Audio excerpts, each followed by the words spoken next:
Now we'll go to the callers now, and we've got a caller from South America. It's Cold Cree. Are you there? Yes, I'm here. I put my name down as Cold Cree for Culture Creator. Yeah. I do want to say, number one, it's a pleasure to talk to you, Alan. I've listened to you for a while. I've been in the culture creation business for over 15 years. Yeah. And as an effort to help to educate people, I'm not here to be a whistleblower. I still do have the understanding that the public is the public, and many of them are so far gone. But there's just a few points that I want to bring to the forefront for those who not only are awake to some degree and are still trying to help other people see, but also for those who, have no ammunition.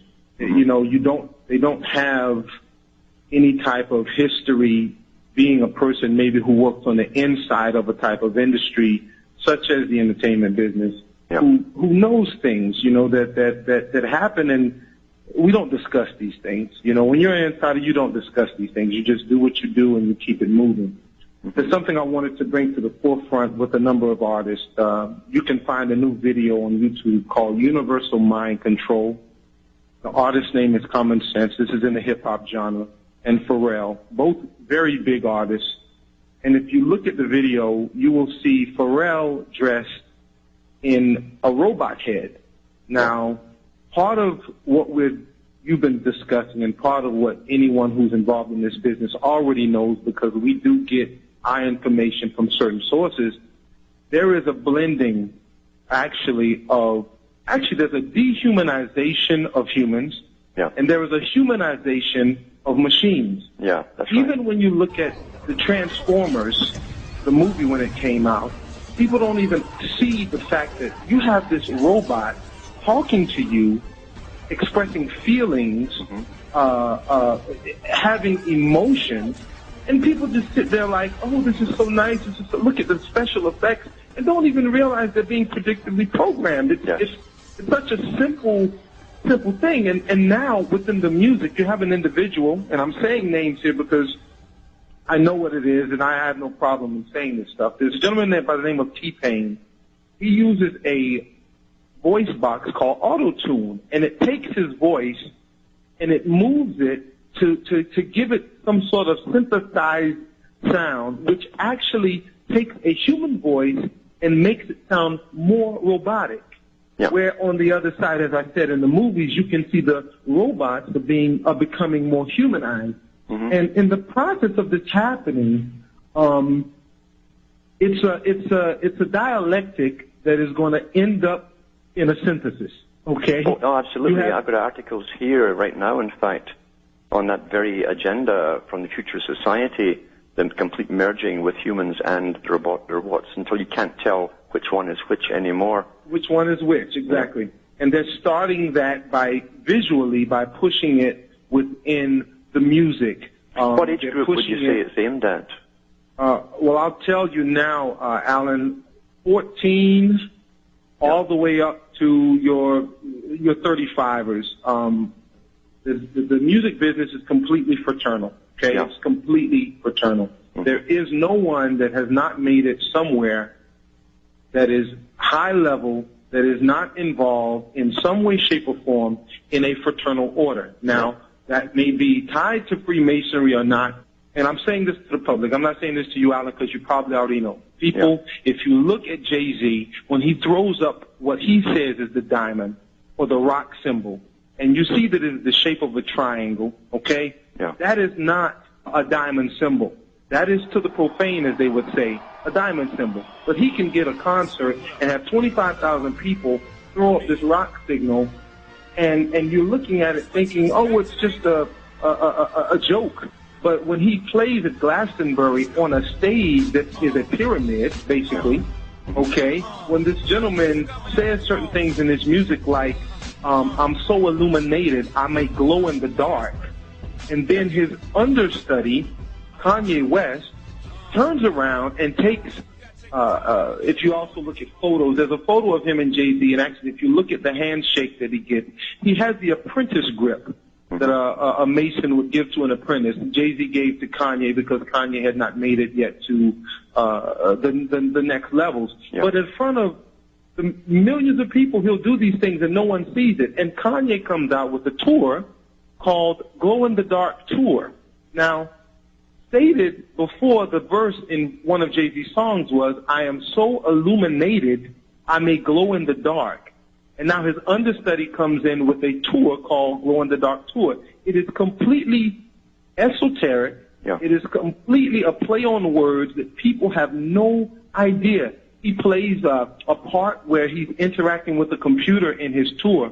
And I'm talking about people that I know personally, so I'm not saying these things just out of the air. I'm not coming up with this. Yeah. This I've met lots of them too. Yeah. Yes. Yeah. And most of them do belong to the OTO. They're, everyone in the business knows that it's almost mandatory to join it, and you will be asked to join. And they flash their signals all over their album covers all the time. Yes, yes. It's in their signal, it's in their covers, it's in the music videos. Look at the backgrounds of many of the music videos. There's a video out with Pharrell and Snoop. There's a point where there's the bottom part of the Masonic compass and square.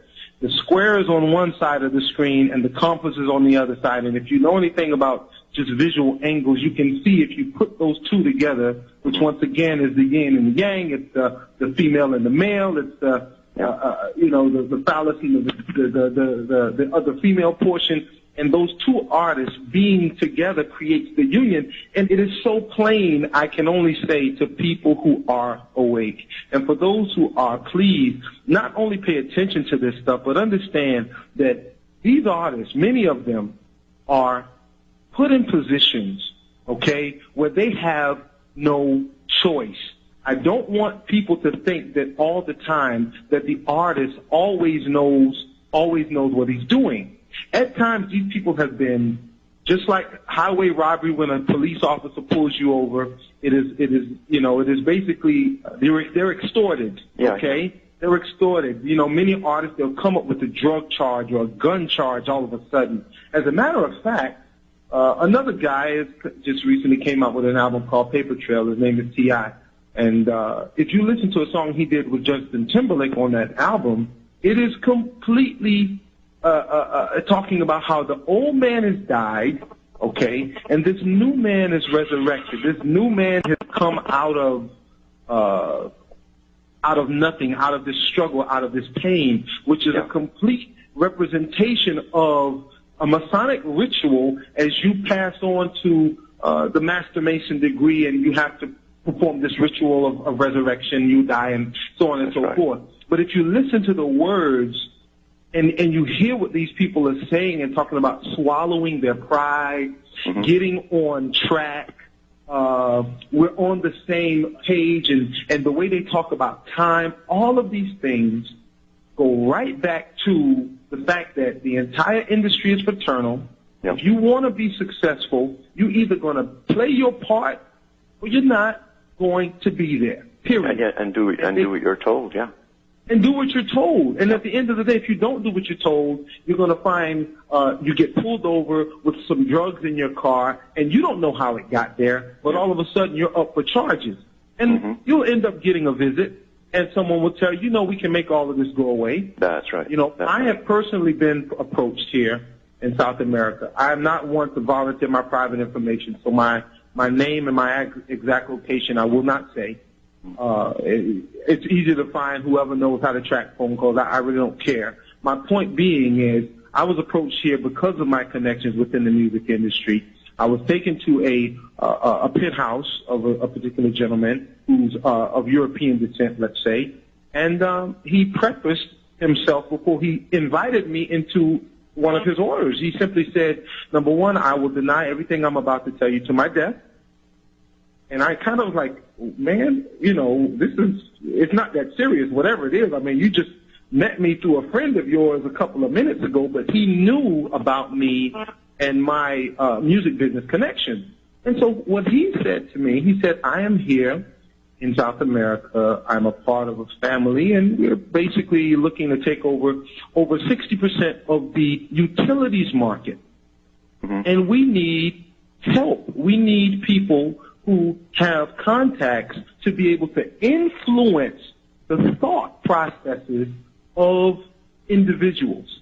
Yeah. And I said, so why are you talking to me? He says, because I know you know the major players in the industry. And when these guys say things, when they put out things, when you have all of these artists saying vote for Obama, okay, and making it very cool to say vote for Obama, it doesn't matter what the reasoning is behind these individuals. People don't think. They just follow. They are, sad to say, pure sheep. And it is those very people in whatever part of the world, okay? The fact that I'm in South America is, this is not America, so he's trying to get influence into a certain realm in a whole other part of the world, knowing that my contacts are within the U.S. Yeah. I do have contacts in South America as well, but it shows the global reach of the plan. Maintaining your humanity right now, going through the things we're going through, I think is going to be the greatest challenge